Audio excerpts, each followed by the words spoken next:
সবার প্রতি শুভকামনা জানিয়ে শুরু করছি এনটিভির নিমন্ত্রণে। আপনাদের সঙ্গে আছি আমি নুজহাত সাওম। দর্শক, এনটিভির নিমন্ত্রণের আজকের আয়োজনে থাকছে সংস্কৃতি, এনটিভি অনুষ্ঠান সূচি ও আলাপন। প্রথমেই সংস্কৃতি।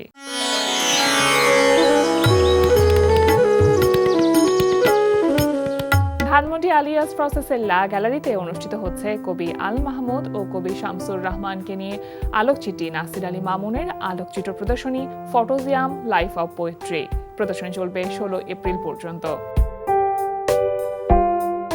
উত্তরার গ্যালারি কায়ায় অনুষ্ঠিত হচ্ছে দলীয় চিত্রকলা প্রদর্শনী cross road not a project.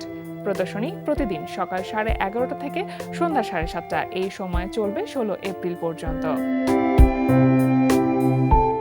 লালমাটিয়ার কলাকেন্দ্রে অনুষ্ঠিত হচ্ছে স্থপতি তানভীর পারভেজের অবগাহী অভিজ্ঞতার স্থাপনা শিল্প প্রদর্শনী। প্রতিদিন বিকেল 4টা থেকে রাত 8টা এই সময়ে প্রদর্শনী চলবে 11 এপ্রিল পর্যন্ত।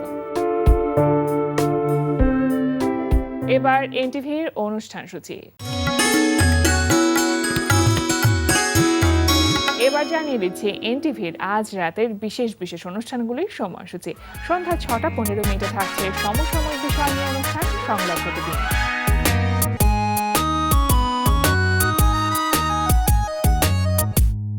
রাত 8:20 থাকছে গোলাম মুক্তাদিরের পরিচালনায় ধারাবাহিক নাটক কাজিনস। তার প্রথম কন্ডিশন, ওয়াইফাই ছাড়া নাকি সে কাজ করবে না।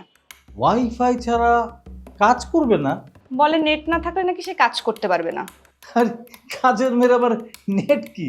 মানুষ যখন বলে টাকা নাই, তখন আমি মন থেকে বিশ্বাস করতে চাই, কিন্তু তারপরেও আমার কেন জানি মনে হয় মানুষ কোথাও না কোথাও কিছু একটা জমাইতেছে। রাত 11:30 সরাসরি সম্প্রচার হবে মোহাম্মদ নুরুজ্জামানের প্রযোজনায় সঙ্গীতানুষ্ঠান মিউজিক নাইট। এই ছিল এনটিভির আজ রাতের বিশেষ বিশেষ অনুষ্ঠানগুলির সময়সূচি। এবার আলাপন। প্রিয় দর্শক, আমাদের আলাপনের আজকের অতিথি আবৃত্তি শিল্পী শিরিন জাহান। শুভ সকাল আপু। শুভ সকাল। কেমন আছেন? ভালো আছি, আপনি ভালো আছেন? আমি তো ভালো আছি। আবৃত্তির মানুষ, কবিতা শুনতে এবং কবিতা পড়তে উভয়ই নিশ্চয়ই ভালো লাগে। এই যে কবিতার প্রতি ভালো লাগা বা ভালোবাসা, এটা ছোটবেলা থেকে কি তৈরি হয়েছিল, বা ঠিক কবে থেকে মনে হলো যে কবিতা এত বেশি টানছে?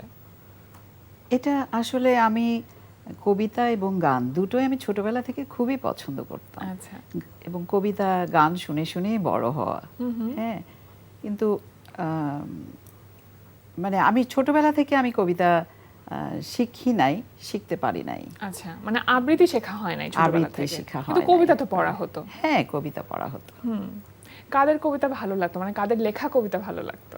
নজরুল ইসলাম, রবীন্দ্রনাথ ঠাকুর, আমাদের তাদের কবিতা বেশি। তারপরে কিছু যেমন আছে বনলতা সেন, তো পাহাড় চূড়ায়, এরকম কিছু, জীবনানন্দ দাশ। হ্যাঁ, মানে যেসব কবিতা আসলে সবসময় শোনা হয় সেই কবিতাগুলো, যেমন মানে সবাই যেসব কবিতা আর কি পছন্দ করে, এক কথায় সেই সব কবিতাগুলো বেশি শোনা হতো, পড়া হতো। আবার কবিতায় কিন্তু বিভিন্ন পর্যায়েও আছে না, প্রেম পর্যায়ে বলি বা স্বদেশ পর্যায়ে বলি, বিভিন্ন বিষয়কে কেন্দ্র করে কবিরা লিখে থাকেন।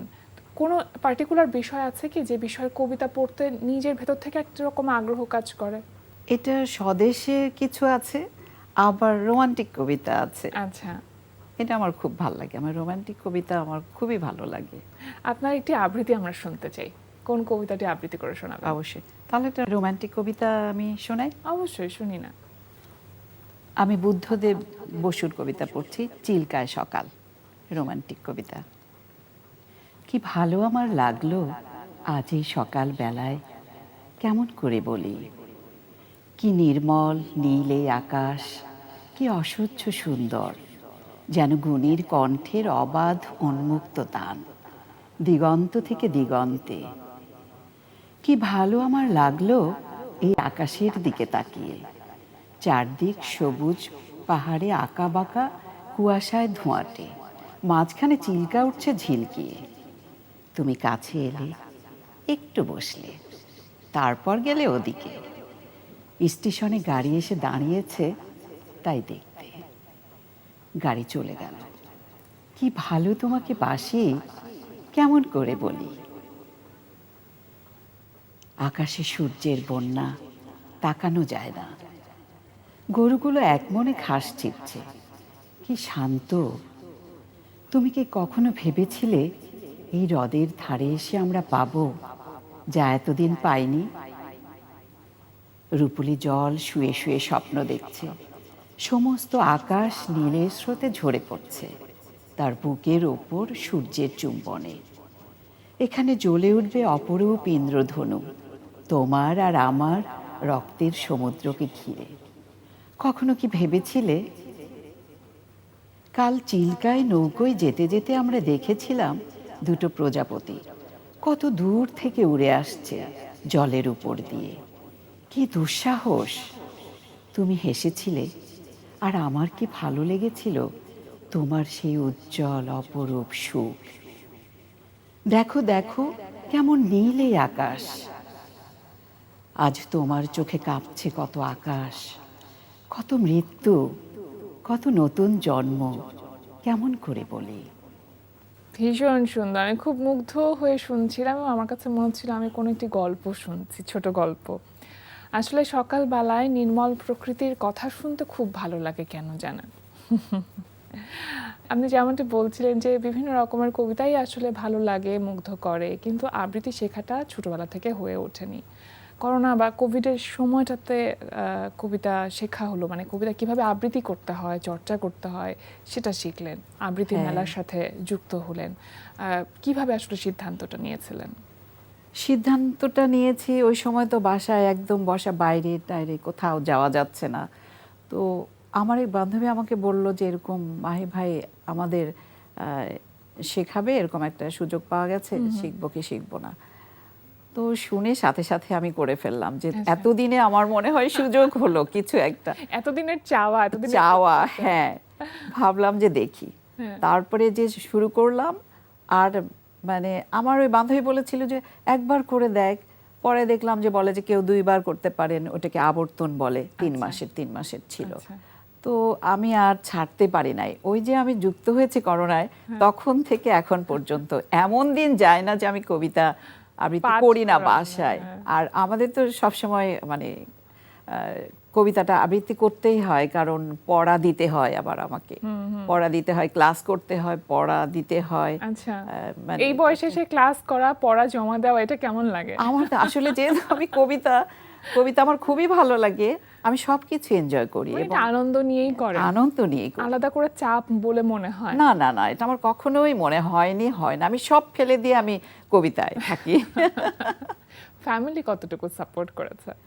ফ্যামিলি খুবই সাপোর্ট করেছে। আমার হাজব্যান্ডও খুব ক্রিয়েটিভ মানুষ, উনিও চায় আমি সবে ব্যস্ত থাকি, আমাকে সব কিছুতেই উনি সাপোর্ট করে, কখনো বাধা দেয়নি। সে অফিস থেকে হয়তো এসে দেখছে আমি ক্লাসে, আমাদের ক্লাসগুলো হয় রাতে। আচ্ছা, হ্যাঁ, তো অফিস থেকে এসে দেখে আমি ক্লাসে বা আমি কবিতা পড়ছি, কখনোই আমি মন খারাপ দেখি না, কিছু না। আর আপনার 2 মেয়ে? আমার তো 2টো মেয়ে, ওরা গান গায়, গিটার বাজায়। আচ্ছা, তারপরে ওরা আমার বড় মেয়ে আর্ট করে, ওর সলো এক্সিবিশনও হয়েছে কিছুদিন আগে। আচ্ছা, হ্যাঁ, তো ভালো, ওরা বিভিন্ন ক্রিয়েটিভ কাজের সাথে যুক্ত, মানে সাংস্কৃতিক চর্চার মধ্যে থাকে, চর্চার মধ্যে। হ্যাঁ, এখন সে বাইরে যাবে, চলে যাওয়ার আগে এখন আবার গিটার শুরু করেছে, যে যাওয়ার আগে যে সময়টাতে আপনি শিখছিলেন ওটা তখন অনলাইনে ক্লাস হচ্ছিল। হ্যাঁ, অনলাইন থেকে যখন অফলাইনে আসলেন, সবার সাথে দেখা হলো, সবাইকে এতদিন স্ক্রিনে দেখেছেন, এখন সামনে থেকে দেখলেন, টিমের মেম্বারদের কথা বলছি বা মাহি ভাইয়ের কথা বলছি, সবকিছু মিলে সেই সময়টাকে কি মনে হয়েছিল? এটা তো অসম্ভব ভালো লাগার। আমরা ওই করোনা চলাকালীনই প্রোগ্রাম মাহি ভাই মাঝে মাঝেই করতো, আচ্ছা, প্রায় আমাদেরকে একসাথে করার চেষ্টা করতো।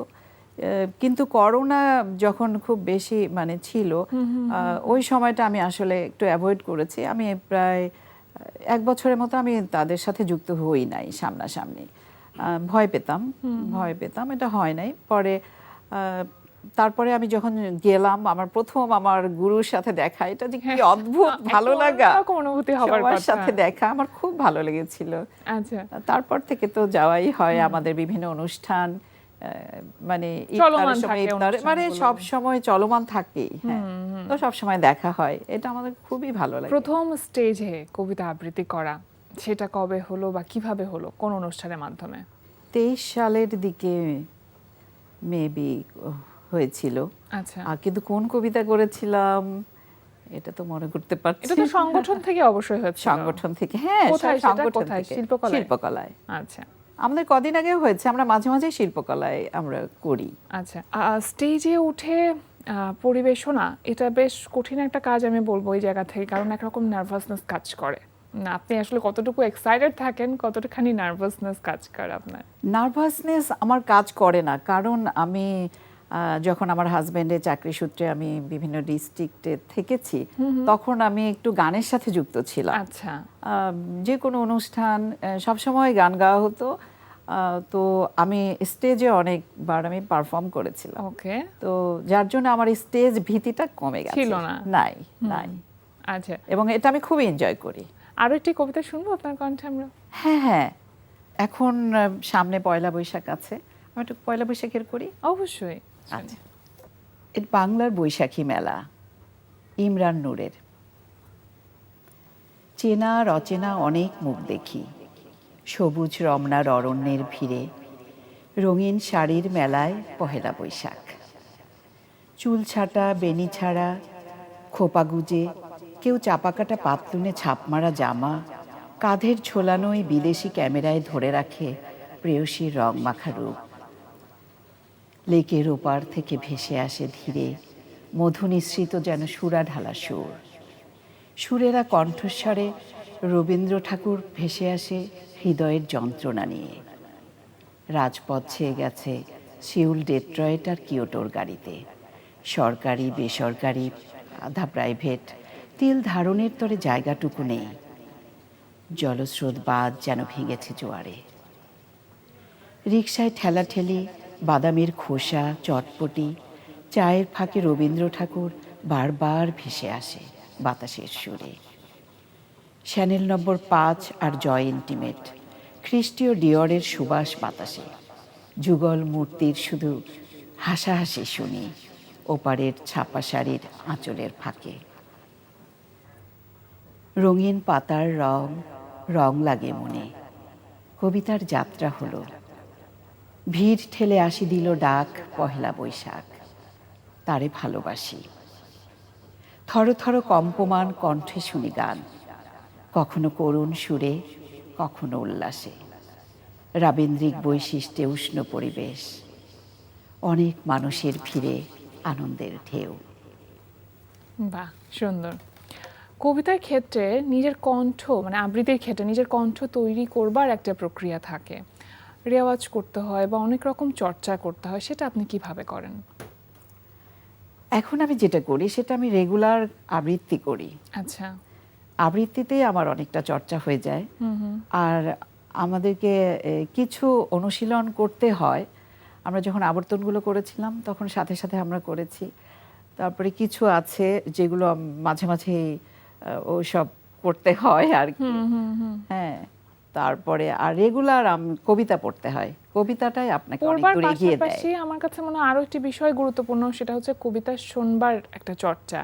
কে কিভাবে আবৃত্তি করছে, এক একজনের আবৃত্তি করবার ধরন তো এক এক রকম থাকে, সেগুলো শুনে শুনে নিজের একটা ধরন তৈরি করা, সেটাও একটা কিন্তু বড় বিষয়। অবশ্যই অবশ্যই। কাদের কবিতা শোনা হয়? আমি বেসিক্যালি আমি যে কবিতাগুলো করি সেটা বেসিক্যালি আমার মাহি ভাইয়ের কবিতা শুনেই আমি করি, তার কবিতা শুনেই আমরা চর্চা করি। তারপরেও এই যে আমি বৈশাখের কবিতাটা, এটা আমার নির্মাণ। মাহি ভাই বলেছে এটা আপনি করেন দেখি কেমন। তারপরে আমি করেছি, উনি আমাকে আর কিছু বলেন। তার মানে কিছু বলেনি, তার মানে ভালো হয়েছে। ভালো হয়েছে। এখন তো সবাই আসলে ইউটিউব বেসড কাজ করছে, কারণ সবাই সোশ্যাল প্ল্যাটফর্মগুলোতে বেশি থাকে এবং সেটা রিচটাও বেশি হয়। আপনার কি নিজের ইউটিউব চ্যানেল আছে যেখানে নিজের আবৃত্তিগুলো আপনি রিলিজ দিচ্ছেন, শ্রোতা দর্শকদের কাছ পর্যন্ত পৌঁছচ্ছে? আমার ইউটিউব চ্যানেল নাই, তো আমাদের যে সংগঠন আবৃত্তি মেলা, সেখানে আমার বেশ কিছু কবিতা ইউটিউবে করা আছে। আচ্ছা, তো সেটা নিজের জন্য কেন করছেন না? এটা আমার ভালো লাগা, সবাই দেখছে, ভালো লাগছে। আমার মনেরও তো একটা চাহিদা আছে কিন্তু যে আমার এই কবিতা নিয়ে আমার কেমন লাগে, কে কিরকম বলে, হ্যাঁ। এইটা দেখা, এটা আমার মানে ভালো লাগা, এটা আমার মনেরও একটা বিশাল চাহিদা বলতে পারে। অবশ্যই হ্যাঁ। এটা একটা পরিতৃপ্তির ব্যাপার, পরিতৃপ্তি, সন্তুষ্টির ব্যাপার। হ্যাঁ। এটা ছাড়াও কিন্তু আমি আমার সাংস্কৃতিক জগৎ আরেকটা আমার আছে, সেটা হচ্ছে আমি যেহেতু পুলিশ ফ্যামিলির একজন, আমি ওখানে যে আমাদের পুনাক বলে একটা সংগঠন আছে, আচ্ছা, সেখানে আমি সাংস্কৃতিক সম্পাদিকা। ওকে। বিভিন্ন কাজ করি, বিভিন্ন মানে যে গান, নাচ, কবিতা সবকিছু নিয়ে সাংস্কৃতিক যে আয়োজনগুলো অর্গানাইজ করি। তারপরে মনে করেন সামনে আমার এই যে পয়লা বৈশাখ, সেদিন একটা অনুষ্ঠান হবে, আচ্ছা, তার জন্য কোন নাচ কোন গান সব সিলেক্ট করে, আবৃত্তিও থাকবে নিশ্চয়ই। আবৃত্তি থাকবে, অবশ্যই থাকবে, আমি তো একটা করবই। হ্যাঁ, তো এইসব নিয়ে, ওটা নিয়েও আমি ব্যস্ত থাকি অনেক আচ্ছা, অনেক, একটার পর একটা আমাদের অনুষ্ঠান অনুষ্ঠান হতেই থাকে, চলতেই থাকে। চলতেই থাকে। হ্যাঁ, আমি দুইটা দিক থেকে আমি মানে প্রচন্ড ব্যস্ত। সাংস্কৃতিকভাবে যুক্ত আপনি সাংস্কৃতিকভাবে দুইটা সংগঠনের সাথে। হ্যাঁ। আসলে সবাই কাজ করছে নিজের সন্তুষ্টির জন্য, এবং আমার কাছে মনে হয় যে দর্শকরা যখন ভালো বলে বা শ্রোতারা যখন ভালো বলে, সেটা ইন্সপিরেশনটা অনেকটা বাড়িয়ে দেয়, কাজ করবার মোটিভেশন পাওয়া যায় অনেক বেশি। একক আবৃত্তি অনুষ্ঠান নিয়ে কবে আসবেন, কি পরিকল্পনা আছে? একক আবৃত্তি আমার মে জুনে হওয়ার কথা ছিল একটা, তো আমি আপাতত করছি না, আমি এটা মেবি আমি এই বছরের শেষের দিকে করব আর কি। আচ্ছা, এই বছরের শেষের দিকে করব। কারণ এটা অনেক বড় একটা ব্যাপার, সুতরাং হ্যাঁ। সেটার জন্য নিজেকে প্রিপেয়ার করা এবং সেটার জন্য প্রস্তুতি নেওয়া অনেক বিষয় আছে। সব কিছু মিলে আগামী দিনগুলো সুন্দর হোক। কবিতার সাথে এই আপনার যাত্রা 6 বছর হলো শুরু হয়েছে, সেটা যখন আরও অনেক দিন দীর্ঘায়িত হয় সেই প্রত্যাশা করছি। অনেক অনেক শুভকামনা। আজকে আমাদের আয়োজনে আসবার জন্য আপনাকে বিশেষভাবে ধন্যবাদ। আপনাকে অসংখ্য ধন্যবাদ, সেই সাথে এনটিভিকেও ধন্যবাদ আমাকে এখানে ডাকবার জন্য। প্রিয় দর্শক, আমরা চলে এসেছি অনুষ্ঠানের শেষ প্রান্তে। অনুষ্ঠান সম্পর্কে আপনার মতামত জানাতে মেইল করুন এনটিভি নিমন্ত্রণে @ntvbd.com। বিশ্বের যে কোনো প্রান্ত থেকে যে কোনো সময় এনটিভি নিমন্ত্রণে দেখতে ভিজিট করুন আমাদের পূর্ণাঙ্গ ওয়েব পোর্টাল www.ntvbd.com। এছাড়া এনটিভি সব জনপ্রিয় অনুষ্ঠান ও খবরের আপডেট পেতে ভিজিট করুন আমাদের ইউটিউব চ্যানেল ও ভেরিফাইড ফেসবুক পেজে।